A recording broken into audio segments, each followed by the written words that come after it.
Hello, peeps. Glendale also wants to say hello. Oh my god. Welcome back or welcome to my channel. If you are new here, please do not forget to subscribe. And if you are not new here, then welcome back.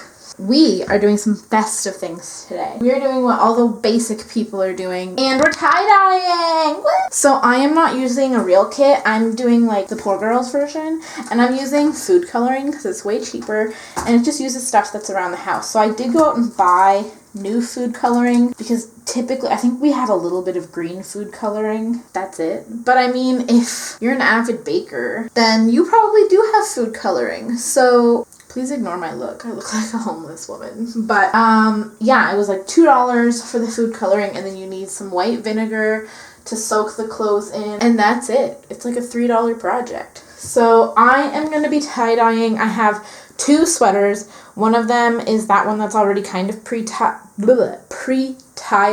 It's from American Eagle, but I just found it was really sporadically tie-dyed, and I wanted more tie-dye in there, so I'm gonna do it. And then I have 3 plain white shirts that I got at Costco. I have one like beige sweater, and then this pre-tie-dyed one. So what you have to do is you take equal parts water and vinegar, and you soak whatever clothes you want in that water for an hour, which is what I've done. An hour has finished. And then you just create your mix and do it. So I'm gonna create it. I'm gonna go mix the colors and stuff and get my little squirt bottle and show you guys how that all goes down. And then, yeah, I'll also leave the link that taught me how to tie-dye, and it shows you how to like tie this stuff as well in case you don't know how. Yeah, I'll leave that down below. So give me a second to get that figured out, and then I'll show you. So here are my ties. I have regular and like just whatever elastics.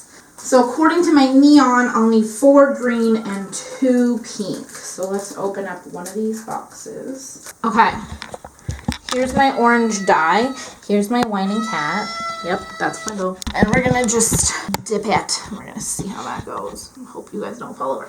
Okay, I'm just gonna dip it in there. Okay. Looking pretty good. I also have the top of my sweater that's like dripping all over the floor. It looks really orange in the bucket, but it's not really absorbing. I'm also gonna have very orange hands. That's fine, it's not like I'm going anywhere. We're gonna let this be. I'm gonna put it in the tub since the top of the sweater is leaking.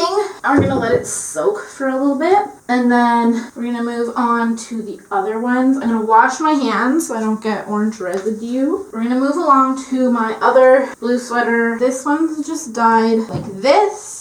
I'm gonna do this one in more of like a scrunchy pattern. So we're gonna move my white shirts into the sink for now, I think. I'm gonna fill my little mini spray bottle with some hot water. And I know what you're thinking, like, that's not hot, that's cold, but our taps are really weird, and the first thing out of our taps is like extremely hot water, so that's that. Okay, we want this to be intense, so we're gonna double it. So we're gonna do 6 blue and 2 green. So we're just gonna shake that up, and now we're gonna do a design. Okay, we're gonna scrunch it up. So this is what this one looks like. I'm gonna take our our food spray. We're just gonna, okay! That one looks beautiful. I don't want to pick this one up with my hands because it's like actually properly dyed. It's beautiful! So it said to put them in plastic bags. So I do have elastic bags. And in there, we're gonna close it all up. Great, I'm gonna shove it over there. The orange one looks orange, so you know what? I'm gonna take it out. I'm gonna put it in this one. My camera spontaneously decided to stop recording, but I still have 2 shirts to go. Don't know if you caught it, but food coloring, if you do just like the drips with just like these little guys, will stain your tub. I got a good chunk of it out. You just, like, I have a little squeegee, and I just like aggressively squeegeed it, and it did come off. But if you are going to be doing the drip method, I highly recommend doing it like on a plastic surface that you can remove, because I feel like it would stain. If you're doing it outside on concrete, it would probably stain concrete. If you do it in a tub, it might stain the tub. It stained my hands, but I don't care. Like I said, I'm not going anywhere. Be careful with it. So I have 3 shirts done. I have 2 left. I really like the drip method. I like this blue, but I think I'm gonna add a little bit of this pink and see if I can make it like a fun purple color. Was this pink? Nope, that was black. It seems like with this spray, with the water, it didn't mess up my tub. And again, in case it didn't pick up, I don't know when it stopped recording, but if you do get this neon pack, this is the red, this is black. So I don't know why they wouldn't just put a black lid on it, but I still want it to be kind of purpley, so I'm gonna add some drips of red. Last one, I don't know that I'm gonna do anything. I just lay it in the tub and spray it. Do drops all over it randomly and just shove it in the bag and call it a day. Let's try that, shall we? Okay, so according to the site, it said to leave it 8 hours or overnight. I might leave mine like 8 hours plus overnight, and that allows it to set, and then we're gonna have to rinse it under cold water until the water runs clear, and then wash them. Now, they probably do just one, but I think it's a crazy waste of water to turn on a washing machine and wash them one by one. So I'm gonna wash them all together and just see how that goes, but it does say for the first 3 washes to wash them separately because they'll stain your other clothes. So either wash them with like blacks and stuff that's not going to absorb the color, or kind of put them aside and wash them by themselves. And to remember that we're using food coloring, so it'll fade over time, but then you can dye them again. So this is my little collection. I'm going to put them in my laundry room, and I will come back to you tomorrow, which will be a second for you guys, and we will rinse them and see how they turned out. Hey Crow, it's next day. I have disappointing news. So I went and rinsed it. I was way too excited. I'm sorry I did not have you there on my journey. However, it wasn't much of a journey.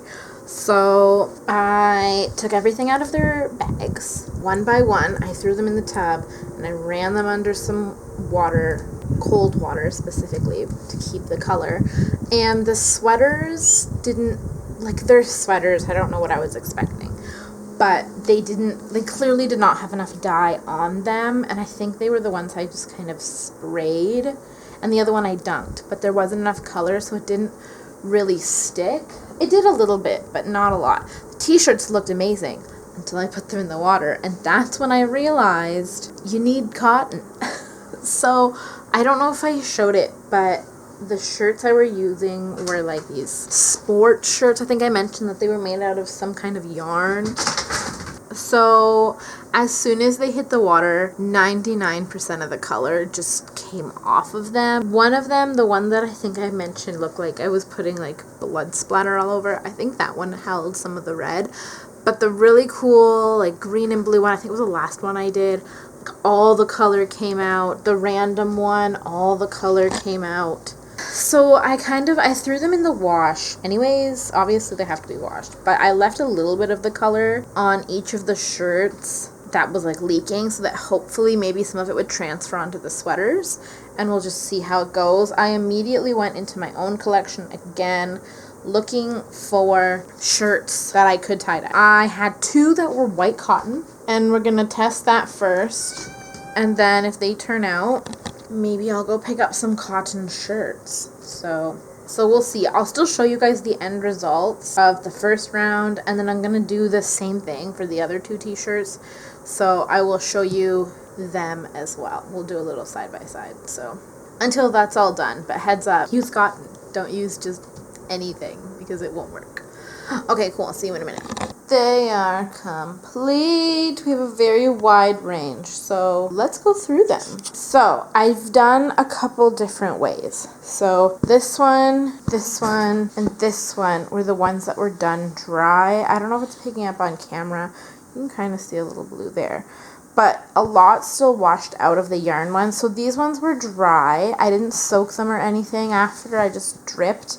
The color did stay. I don't know, like, I'm gonna wash them a few more times. Not right away. I'll probably wear it maybe once. And then wash them separately. I don't know how intensely the dye will come out. I mean, it worked. The color didn't disperse like it is just kind of splotchy. It's not like this style.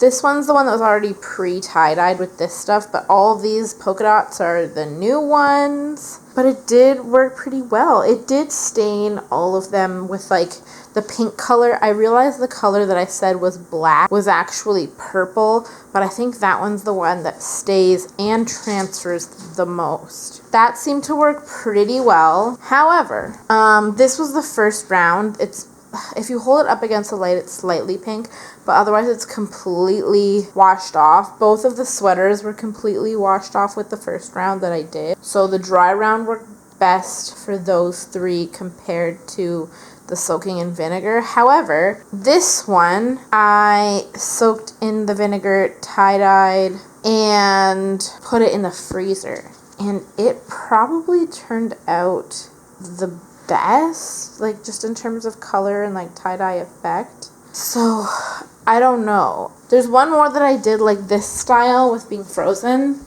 And that's this one. It's mostly pink. There's a little bit of blue that you can kind of tell, but not really. And then some of the splotches. I wanted the bottom to be like super pink, but this one I did. And the other one like tie up and stuff. Whereas the other ones, I just did a drip. It did work, but if you want like the actual tie-dye effect of like swirls and bougie stuff, then you might want to use an actual tie-dye kit. I have ordered some plain white cotton, like actual cotton that might work better like this.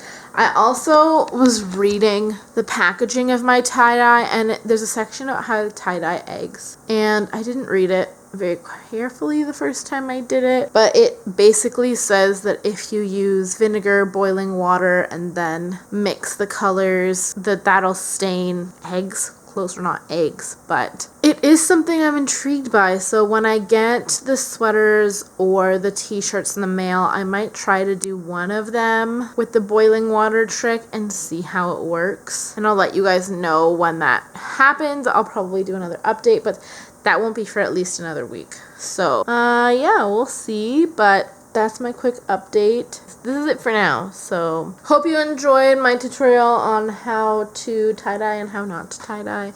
Quick tips. I suggest doing the drip method on dry clothes. I think it stains the best. Otherwise, if you're going to pre-soak, I recommend freezing them because that seemed to hold the color the best. And actually this one, the one that's like the most tie-dye, the t-shirt, I did properly rinse it. Like I kind of let it sit in its own water for a little bit. I don't know if that helped or hindered. I don't know. But does food coloring work? Sort of. That's my verdict. So yeah, that's it. Okay, bye.